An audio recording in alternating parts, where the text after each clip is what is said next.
comenzar leyendo un texto y luego vamos a leer otro pasaje de las Escrituras. Vamos a enfocarnos en dos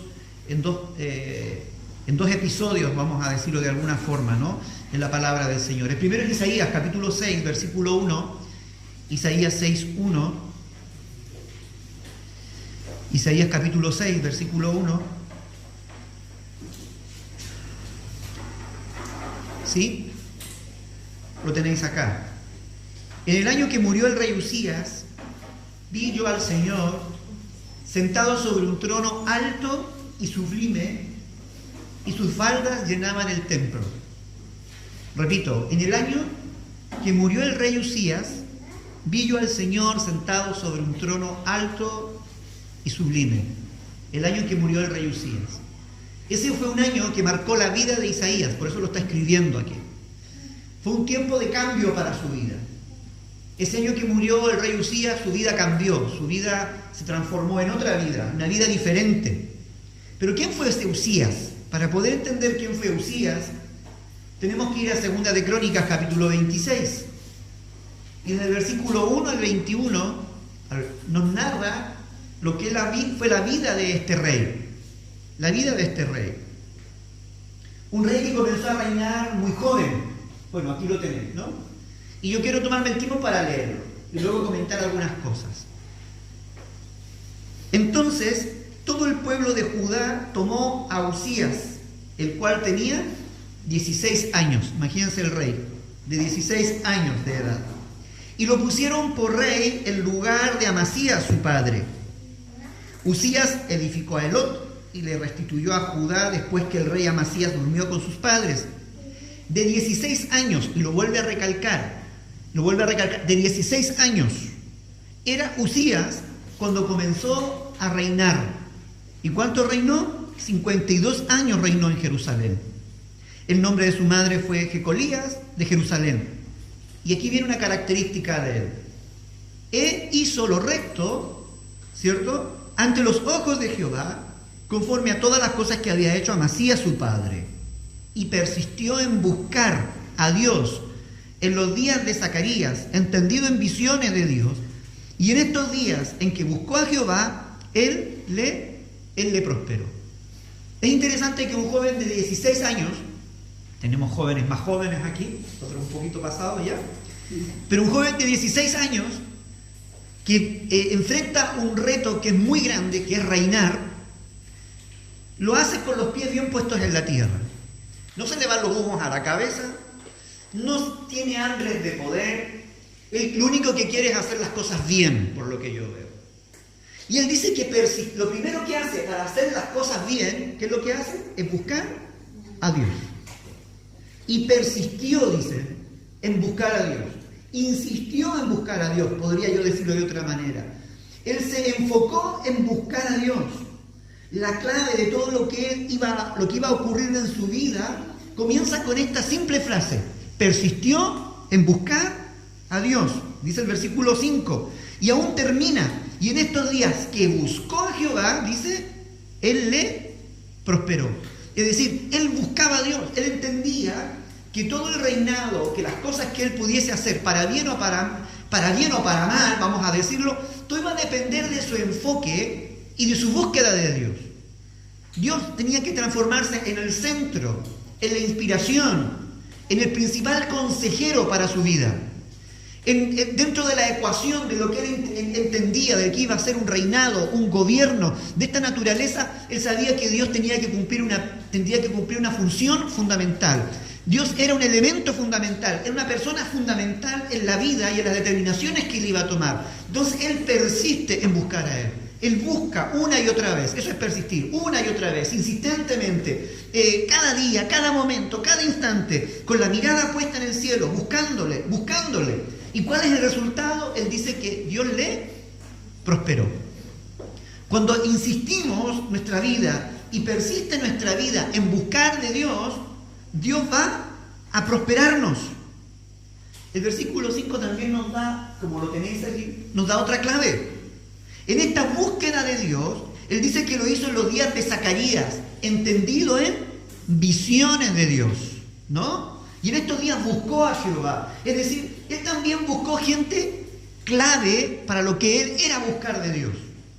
Él se asoció con personas claves, con personas sabias, con personas que también estaban por la misma labor. ¿Cuál labor? Buscar de Dios. Porque con gente de experiencia. A Zacarías, ¿cómo lo llaman? ¿Entendido? En visiones de Dios. En visiones de Dios. Uno puede leer al profeta Zacarías, que está aquí más adelantito, después de Isaías, más adelante viene Zacarías. Era un hombre de visiones de Dios, veía cosas de Dios. Dios le revelaba misterios, ¿no? Y él era capaz de escribirlo, luego de transmitirlo al pueblo. Era un hombre que tenía ese contacto, esa comunión, esa sensibilidad para las cosas de Dios. Entonces, Usías, cuando tiene que reinar con 16 años, dice, si yo necesito que alguien me oriente, que alguien me guíe, tiene que ser alguien que tiene visión de Dios. Y él se asocia, él busca el apoyo, él busca la ayuda, ¿no? Se asocia con hombres entendidos en visiones de Dios. Una cosa es que nosotros busquemos, pero luego también es con quién nos rodeamos. A veces nuestro problema no está en que busquemos, primero está muchas veces en que no buscamos de Dios, pero otras veces está en que queremos buscar de Dios, pero la asociación que tenemos a nuestro alrededor, o la gente con la cual nos rodeamos, lo que menos tiene es visión de Dios. ¿A quién preguntamos consejos? ¿Con quiénes son los que nos ayudan a buscar de Dios a nuestra vida? Muchas veces no son las personas más indicadas. Este hombre buscó a alguien que tenía visión de Dios, que iba a saber darle una mirada espiritual a las situaciones. Lo queramos o no, todo tiene una explicación espiritual en nuestra vida.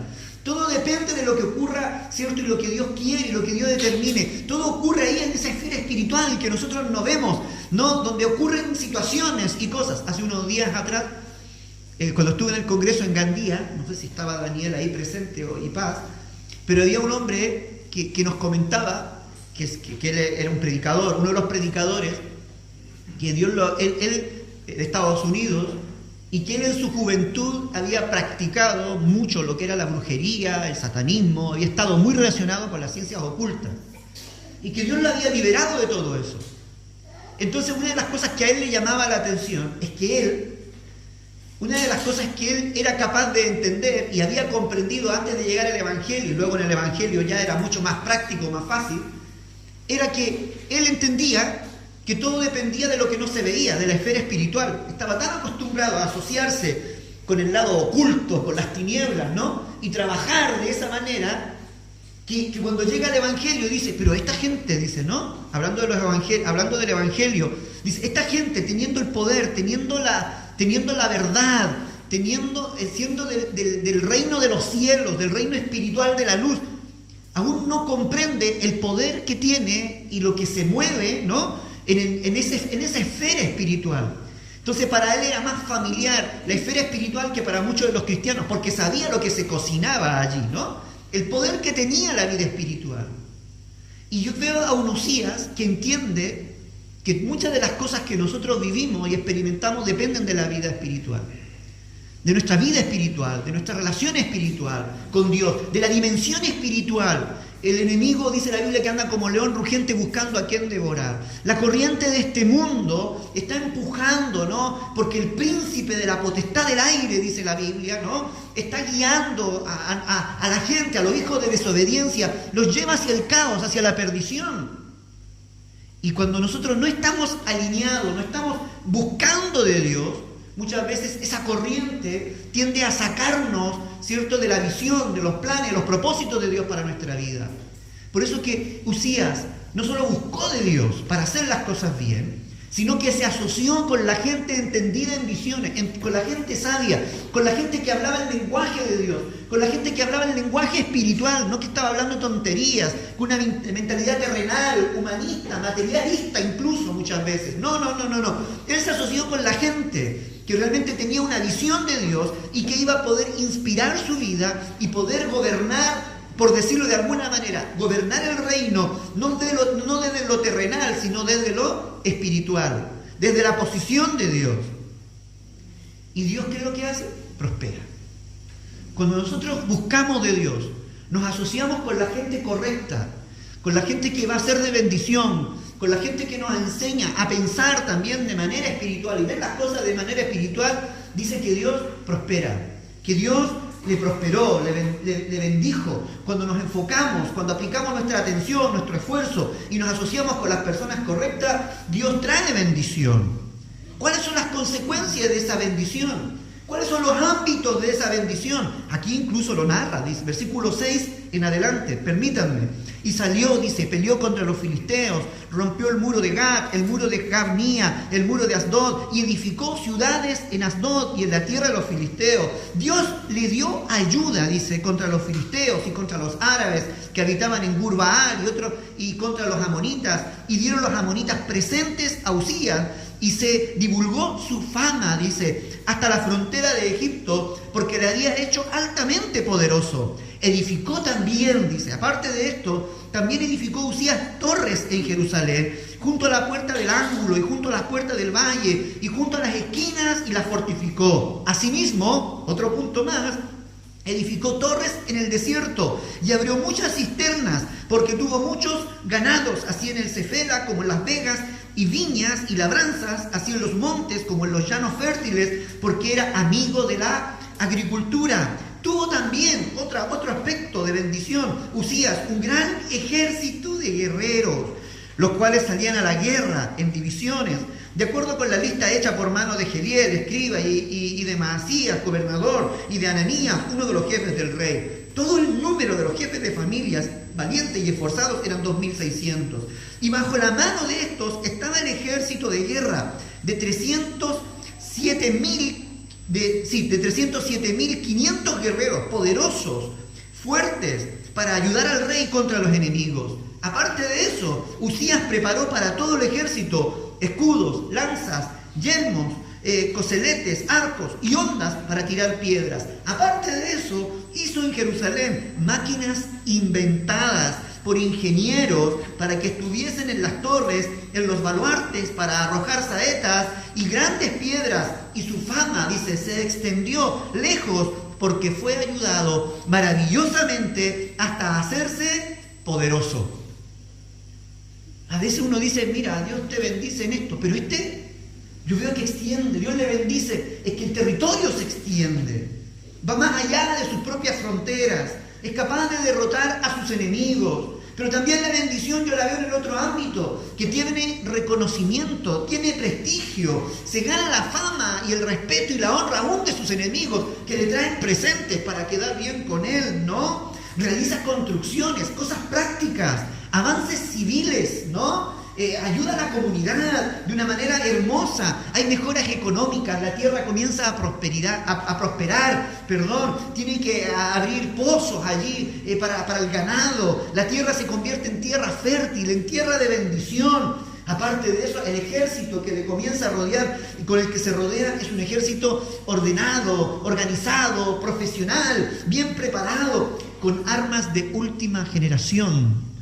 Honda, arco, yelmos, eran esos armamentos de última generación para la época, ¿no? Hoy día tal vez serían otras las armas, ¿no? Pero estaba bien organizado. Y una de las cosas que me llama la atención es que era un hombre, dentro de todo esto, ¿no? Dice que favorece los inventos. Inventaron máquinas, dice, inventada por ingenieros. Se vale de gente preparada, de gente educada, de gente con un alto grado académico, por decirlo de alguna manera. Cuando yo veo esto, yo digo, wow, el Evangelio realmente es un Evangelio que nos prospera en todas las áreas de nuestra vida, ¿no? A veces dicen que el Evangelio es para los ignorantes, para los que... Yo aquí veo gente profesional, veo profesionalismo, veo excelencia, veo que hay fama, que hay honra, ¿no? Por las cosas como las hacen y que las hacen bien y de buena calidad.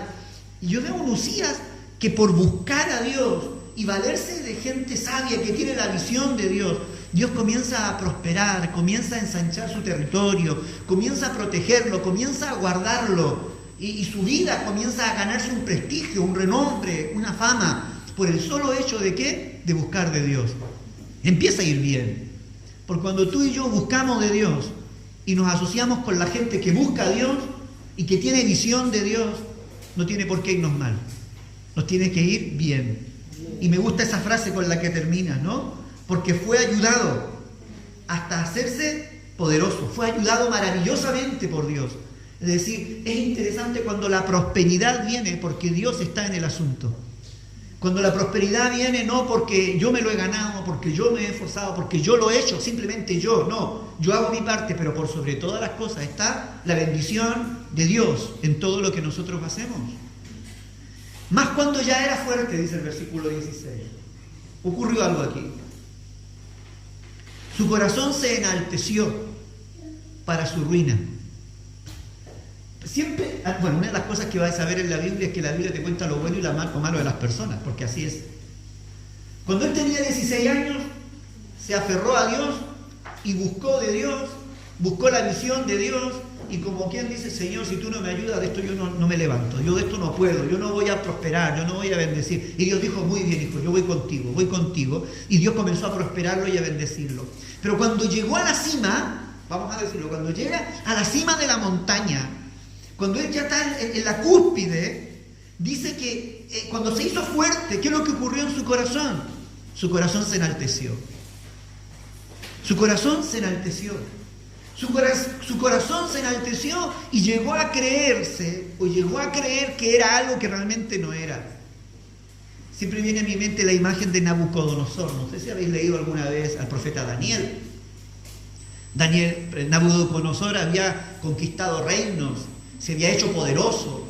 Dice la Biblia que un día se estaba paseando allí por su palacio y estaba mirando también hacia afuera todo lo que había logrado y dice, esta no es la gran Babilonia que yo construí, ojo con esa frase, que yo construí, esta no es la gran Babilonia que yo construí. Su corazón se volvió altivo, su corazón se volvió autosuficiente. Por un momento creyó que lo había logrado por sus propias fuerzas, que lo que él veía a su alrededor era gracias a la callosidad de sus manos, a la capacidad de su inteligencia, a la audacia de sus decisiones, tal vez, a la valentía que él tenía. Y Dios desde los cielos le habla y dice, no. Y desde ahí en adelante Nabucodonosor fue humillado y se transformó en un animal, empezó a vivir como animal, hasta que volvió su mirada a Dios. Yo veo esa misma actitud aquí en Usías. Primero busca a Dios en medio de la desesperación. Cuando logra los avances, cuando ve que la prosperidad económica ha llegado, cuando ve que cuenta con la tecnología de punta allí en su reino, que cuenta con un ejército preparado, buenos inventos, es un reino que va a la vanguardia de muchas cosas, dice que su corazón se enalteció, porque se rebeló contra Jehová, su Dios, entrando en el templo de Jehová para quemar incienso en el altar del incienso. Y entró tras él el sacerdote Azarías, y con él 80 sacerdotes de Jehová, varones valientes, y se pusieron contra el rey y le dijeron, no te corresponde a ti. Yo tengo subrayada esa frase. No te corresponde a ti, oh Usías, el quemar incienso a Jehová, sino a los sacerdotes, hijos de Aarón, que son consagrados para quemarlo. Sal del santuario, porque has prevaricado, y no te será para gloria delante de Dios.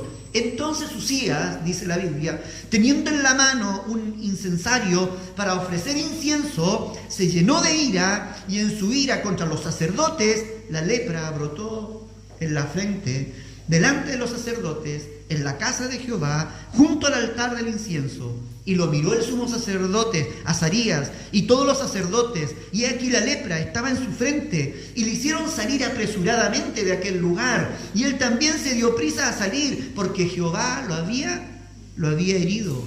Así el rey Usías fue leproso hasta el día de su muerte, y habitó leproso en una casa apartada, por lo cual fue excluido de la casa de Jehová. Yo miraba y leía todo esto y decía, madre mía, lo que hace un corazón enaltecido.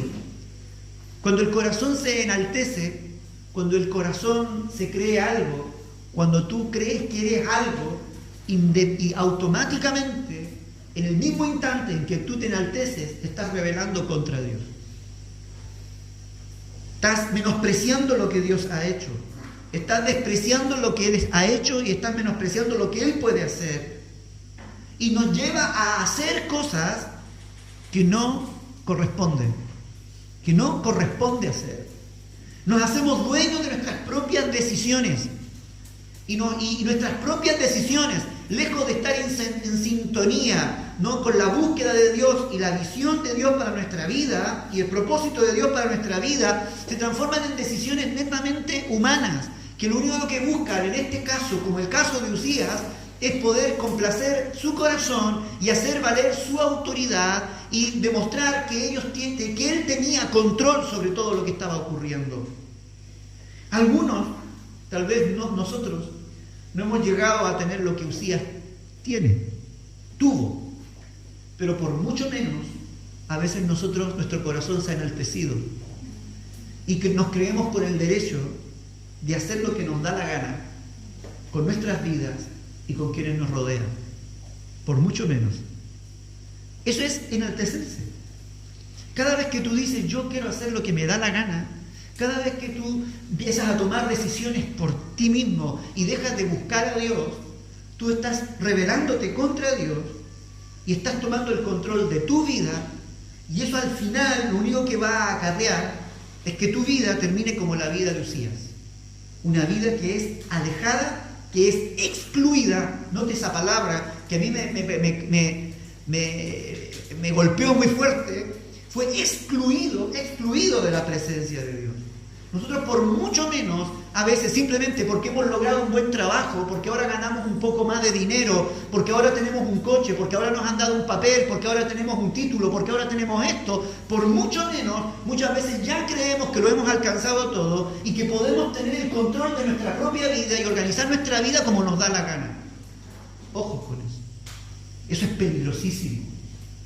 La prosperidad y la bendición vino a la vida de Uzías porque él entendió que mientras buscaba y se asociaba con la gente correcta y su vida dependía de Dios, las cosas iban a ir bien. Pero el día en que él se creyó que él era autosuficiente y que tenía poder y que tenía la autoridad sobre su vida, acabó su vida. Su vida terminó, su vida comenzó a decaer y comenzó a meterse en situaciones que no le correspondían. No aceptó consejo.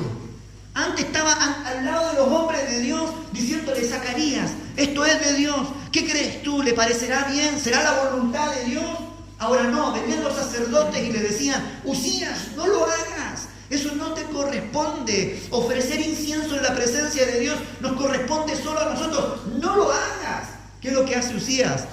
Tapa sus oídos, acalla la boca de la gente con visión de Dios, y él sigue en su testarudez, sigue en su cabezonería, sigue haciendo lo que no corresponde a su manera para ofrecer su propio incienso, para ofrecer hacer las cosas a su manera frente a la presencia de Dios. Por mucho menos, a veces nosotros hacemos lo mismo.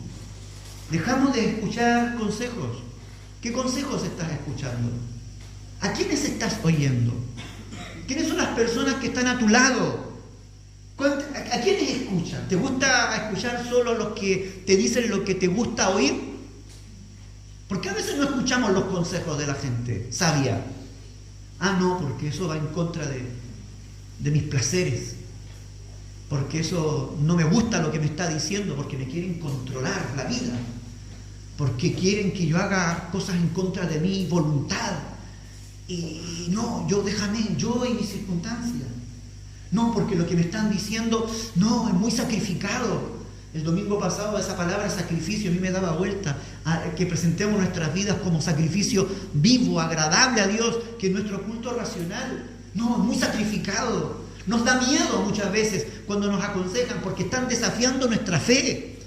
Porque a veces nos hacen sentir que parecemos niños. Pues sí, somos niños. Y ¿sabe? Permítame decirlo. Una de las cosas que favoreció la prosperidad de Uzías es que él entendía que era como un niño que necesitaba consejo. Que él necesitaba consejo. Pero en algún momento de la vida él ya se sintió adulto. Ahora ya no necesito consejo. Yo no necesito que nadie me diga nada. Tengo el poder, tengo la fama, tengo el prestigio. Mira todo lo que he logrado. Ahora yo ya no necesito de que nadie me diga nada. Yo puedo actuar por mí mismo. Qué fuerte es eso, ¿no? Dejó de oír a los hombres que tenían la visión de Dios. ¿Por qué?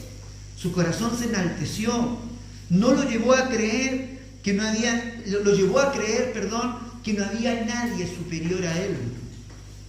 Era demasiado poderoso para escuchar a otros. Sentía que tenía el control de todas las cosas como para escuchar a otros. Por cuidado con aquello. Porque tú nunca vas a tener el control de todas las cosas. Nunca vas a tener el control de todo. Tus capacidades no llegan a eso. El único que tiene el control de todas las cosas es Dios. Y en sus manos están nuestros tiempos, en sus manos está tu salud, en sus manos está tu economía, en sus manos están tus capacidades, en sus manos están sus fuerzas. El día que tú te enalteces y comienzas a pensar que las fuerzas, que tienes suficientes fuerzas, que tienes suficiente economía, que tienes suficientes capacidades, que te vales por ti mismo, olvídate.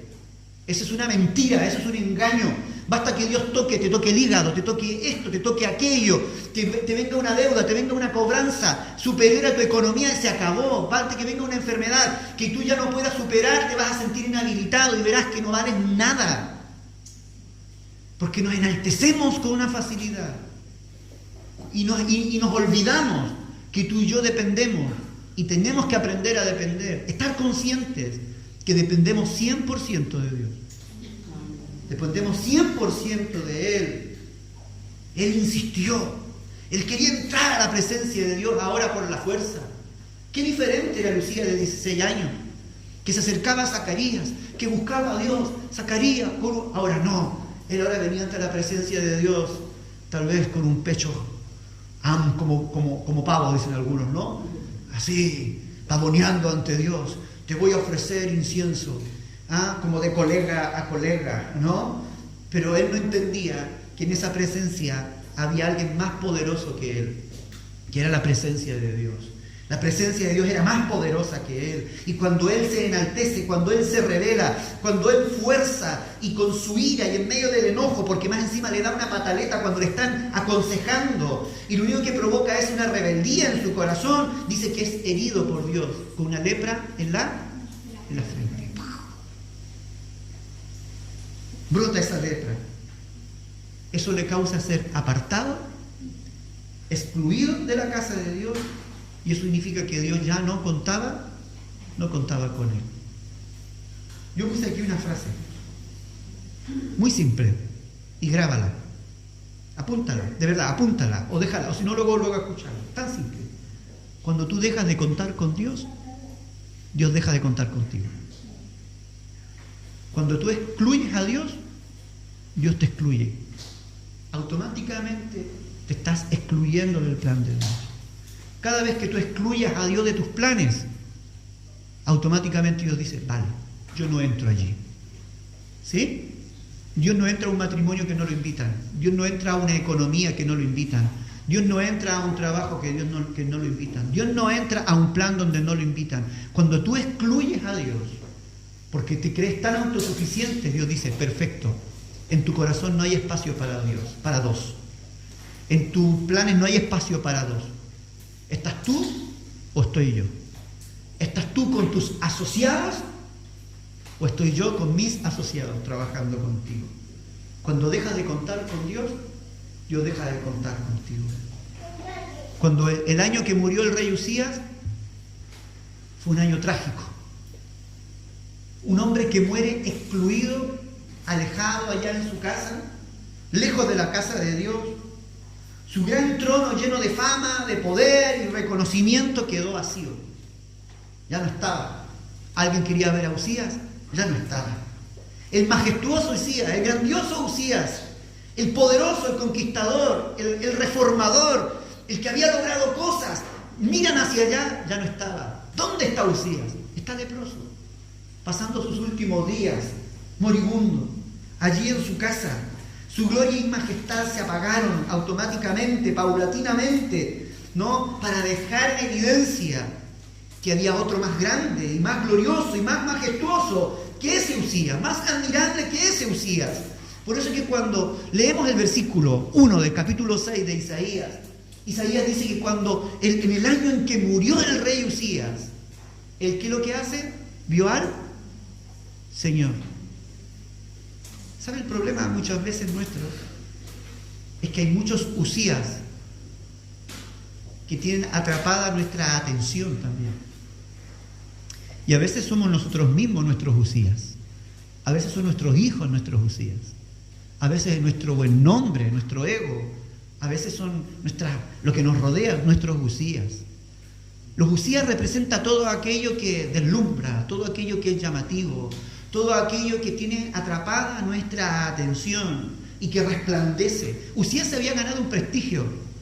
Usías cuando caminaba la gente lo miraba, lo admiraba, y entre esos que admiraban a Usías estaba Isaías. Algunos dicen que posiblemente Usías era tío de Isaías, medio pariente por allí. Entonces seguramente Isaías, cada vez que hablaban de Usías, decía, allí está mi tío. ¿Quién está allí en el trono? Allí está mi tío. Y esa misma actitud, o eso mismo que opacó y encegueció a Usías, también enceguecía a quienes seguían a Usías, vamos a decirlo, y entre ellos Isaías. Por eso que cuando muere Usías, fue una bendición. ¿Por qué? Porque Isaías es capaz de decir, ahora yo veo el trono, al Señor sentado sobre ese trono alto y sublime. Isaías no se dio cuenta, o no era capaz de ver, seguramente, el trono de Dios, lo grande, lo majestuoso, lo poderoso, lo alto y sublime de Dios, no era capaz de verlo porque había otro ocupando su atención. ¿Dónde está puesta tu atención? ¿Qué es lo que está gastando tu energía? ¿Qué es lo que está gastando tus fuerzas? Esos son los Usías. Pero ¿sabes lo que hace Dios muchas veces? Saca a Usías. Acaba con Usías. Porque nadie puede ocupar el lugar que a Dios le corresponde. Dios muchas veces nos obliga, nos fuerza a que lo miremos. ¿Y para qué? ¿Y cómo lo hace? De manera fuerte. Usías tenía su responsabilidad, pero lo hace también a causa de Isaías. Isaías era un hombre que Dios quería usar. Isaías era un hombre que iba a ser un profeta al cual Dios le tenía que hablar. Isaías era un hombre a través del cual Dios quería transmitir su mensaje, quería que viera, que escuchara, que escribiera cosas, que fuera a determinados lugares. Pero su vida estaba embobada, su vida estaba atrapada, su vida estaba allí, vamos a decirlo de alguna manera, escandilada, ¿no? Por las luces de Usías. Y Dios dice, muy bien, esto está atrapando tu atención, te lo quito, se acabó. Y cuando muere el rey Usías, Isaías se da cuenta que había otro más grande que Usías. Ve el trono del Señor alto, alto y sublime. Y no solamente ve eso, sino ve que las faldas del Señor llenan todo el templo. Y yo quiero invitar para ir casi cerrando esto, a que leamos el capítulo 6, versículo 1 en adelante de Isaías, de lo que se estaba perdiendo Isaías, lo que no era capaz de ver este Isaías. Usías, con todo lo que había logrado con su fama, terminó mal, pero dentro de su vida, para muchos tal vez fue un impedimento de poder ver lo que ve Isaías. Él dice que cuando muere es capaz, comienza a ver. Ve al Señor sentado en un trono alto y sublime, su falda llenaba en el templo. Por encima de él, ¿qué es lo que había? Serafines. Serafines son luces brillantes, esos ángeles que brillaban, iban de un lugar a otro, serpenteando, gritando. Y cada uno tenía 6 alas. Con 2 cubrían sus rostros, con 2 cubrían sus pies y con 2 volaban. ¿Se imaginan esa imagen?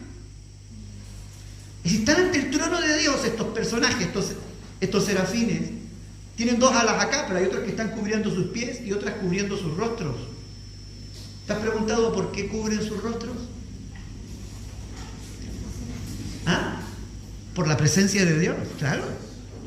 Estos seres creados para ver la presencia de Dios era imposible que lo pudiesen ver cara a cara, así que ¡pum! Tenían que taparse el rostro, para verle. Cubrían sus pies para tapar su, vamos a decirlo de alguna manera, su dignidad, su creación, para manifestar que aún ellos eran seres débiles, creados, y volaban de un lado a otro, ¿no? Se movían de un lado a otro y estaban volando, pero no solamente volaban, sino que dice que daban voces. ¿Y qué es lo que decían frente al trono de Dios? Yo no creo que ellos lo hubiesen dicho de esa manera. Yo creo que estos serafines lo chillaban, lo gritaban frente al trono de Dios, ¿no? Y cuando Isaías ve este espectáculo, ve eso, y los escucha decir, santo, santo, santo, ¿no? Jehová de los ejércitos, decía, ¿no? Toda la tierra está llena de su gloria. Y otra vez, santo, santo, ¿no? Santo, Jehová de los ejércitos. Toda la tierra está llena de su gloria. Y para un lado y otro. Y eso era lo que se escuchaba allí frente al trono de Dios. Isaías, tal vez hasta este momento no había tenido la oportunidad de escuchar y ver este espectáculo, ser testigo de un nivel de intimidad y de gloria tan bello. Tuvo que morir Usías para que eso ocurriese. Para poder ver a Dios de una manera diferente. ¡Wow! Santo, santo. Tan fuerte ellos gritaban, que dice el versículo 4 que los quiciales de las puertas se estremecieron con la voz del que clamaba y la casa se llenó de humo. ¿Y qué es lo que hace Isaías? Y esto me encanta. Entonces dije, ahí dice Isaías, ¿qué dice Isaías? Ay, dice ay de mí, ay de mí, ay de mí, ay de mí, ay de mí, que soy muerto. Aquí yo me caigo muerto, ¿no? Yo aquí me muero. Porque siendo hombre inmundo de labios y habitando en medio de pueblos que tienen labios inmundos, han visto mis ojos al Rey, a Jehová de los ejércitos. Aquí me muero, Señor. Esto yo no lo puedo resistir. Cayó el velo.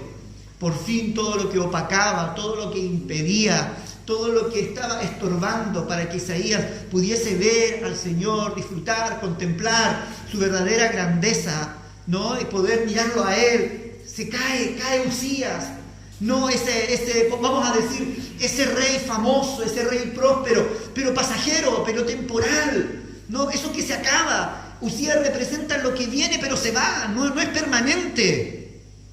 Y muchas veces nosotros admiramos lo que no es permanente, lo pasajero. Nos aferramos, ponemos nuestra esperanza, contemplamos, adoramos lo que no es permanente. Y permítanme usar la palabra adoramos, porque aquello a lo cual servimos, ese es nuestro motivo de adoración. Y servimos a aquellas cosas que no son permanentes. Y tiene que Dios quitarlo muchas veces. ¿Para qué? Para que logremos completar para que logremos contemplar lo que es realmente eterno. Él es eterno. Santo, santo, soy hombre muerto.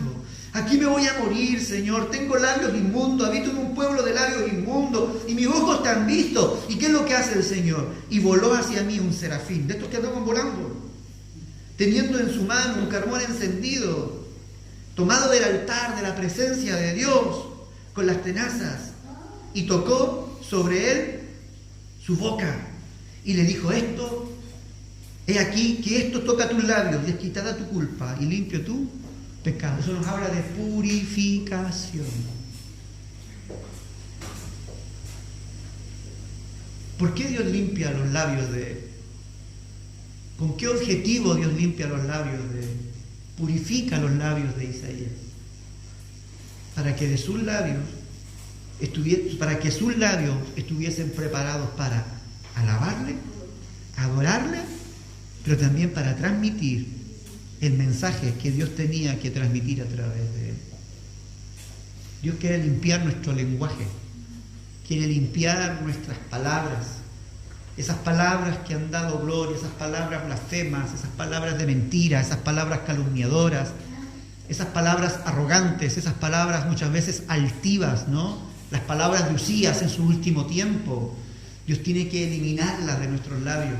Esas palabras que hemos hablado, a veces no en un buen sentido, en mal sentido muchas veces, no es la dirección correcta que es hacia Dios, hacia otro. Hemos clamado, hemos pedido ayuda en lugares. Dios tiene que limpiar, tiene que purificar para que nuestros labios puedan hablarlo, para que nuestros labios puedan servirle, para que nuestros labios sean útiles en sus manos. Versículo 8, después de esto oí la voz del Señor que decía, ¿quién enviaré? ¿Y quién irá por nosotros? Entonces respondí yo, heme aquí, envíame a mí. Dejó de ser el siervo de Usías para transformarse en el siervo de Dios. Dejó de ser el siervo de lo temporal y pasajero y terrenal para transformarse en el siervo de lo eterno, de lo que permanece para siempre, de lo que trasciende. Sus labios, su vida ahora estaba preparada. El velo había caído, sus ojos habían logrado ver al Señor y lo estaba contemplando. Yo creo que lo que Dios hace muchas veces en nuestra vida, y si no lo ha hecho, lo va a hacer, porque esta palabra es profética. Yo ya lo siento, pero esto es profético. Si no lo hace, lo va a hacer. Va a sacar tus Usías. Va a matar tus Usías. Va a matar, te guste o no. Si no te gusta, te va a doler más. Si lo aceptas, te va a doler menos, pero va a sacar a los Usías. Esos Usías pasajeros a los cuales sirven, los cuales dependen. Esos Usías que se levantan arrogantes allí y que comienzan a ocupar un lugar en tu corazón de atención y de servicio. Vives para ellos, les sirves a ellos. Dios los va a quitar para que tú te enfoques y puedas servir al verdadero Dios, puedas servir a la verdadera causa del Señor y puedas ser tu vida un motivo de honra para Él. Cuando muere el rey Usías, Isaías ve al Señor. Tal vez el trono de Usías era un impedimento para ver el verdadero trono. Yo creo que sí, que eso era un impedimento para ver el verdadero trono. Acostúmbrate a mirarlo a Él y deja que Dios mire. Y cuando Él llama, Él habla, vamos a estar dispuestos también a servirle y dispuestos a honrarle. ¿Por qué no oramos al Señor?